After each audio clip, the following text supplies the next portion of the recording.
कि कितनी तेजी से वार पलटवार चल रहा है। मतलब मौका कोई चूकना नहीं चाहता या मौके के इंतजार में रहता है। आखिर राजस्थान कांग्रेस में चल क्या रहा है? चुनावी समय है और ऐसे समय में जी, राजस्थान की राजनीति में जिस तरह की स्थितियां बनी हुई है वो किसी से छिपी भी नहीं है। हम्म अब देखिएगा, सचिन पायलट ने लेकिन लंबे समय के बाद चुप्पी तोड़ी है।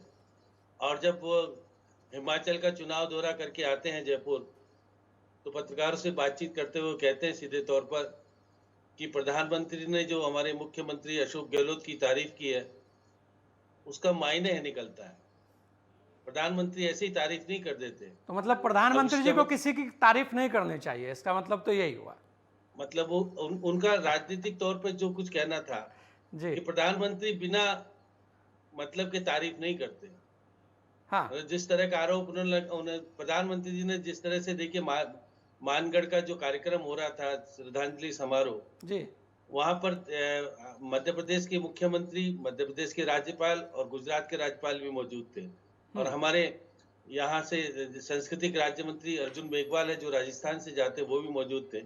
तो प्रधानमंत्री जी ने कहा कि मैंने अशोक गहलोत के साथ काम भी किया है और ये वरिष्ठ हमारी जमात पे उस समय भी वरिष्ठ होते थे और आज मंच पर बैठे हुए तो भी वरिष्ठ है। उन्होंने कोई ऐसा नहीं कहा कि भाई हमारी पार्टी में आ रहे हैं या कुछ ऐसा।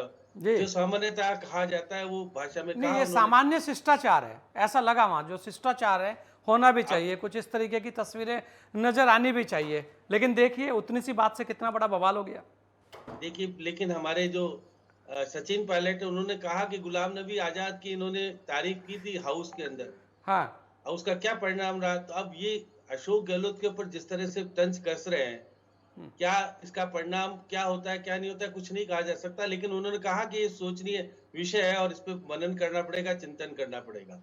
लेकिन साथ साथ उन्होंने कहा कि हमारे यहाँ 25 सितंबर को जो घटना घटी थी, जो पैरेलल बैठक हुई थी पर्यवेक्षकों के बैठक के अलावा, हाँ। उसमें 3 लोगों को दोषी ठहराते हुए नोटिस भी दिया गया था। और नोटिस देने के बाद उनको 10 दिन का समय दिया था, 10 दिन के बाद जवाब भी चले गए, लेकिन आज तक उसका परिणाम नहीं आया। तो उन्होंने कहा कि वक्त ऐसा आ गया है कि हमें हाईकमान को, जो हमारे जो नए अध्यक्ष बने हैं, उसको इसके ऊपर कार्रवाई करनी चाहिए, ऐसी मांग उन्होंने की कल। लेकिन देखिए, इससे पहले मांग कर रही है एक हमारे मंत्री हैं जो बीएसपी से कांग्रेस में शामिल हुए हैं, राजेंद्र गुड़ा। उन्होंने भी हाईकमान को कहा कि देरी करोगे तो ठीक नहीं होगा, न्याय नहीं होगा, इसलिए न्याय किया जाना चाहिए।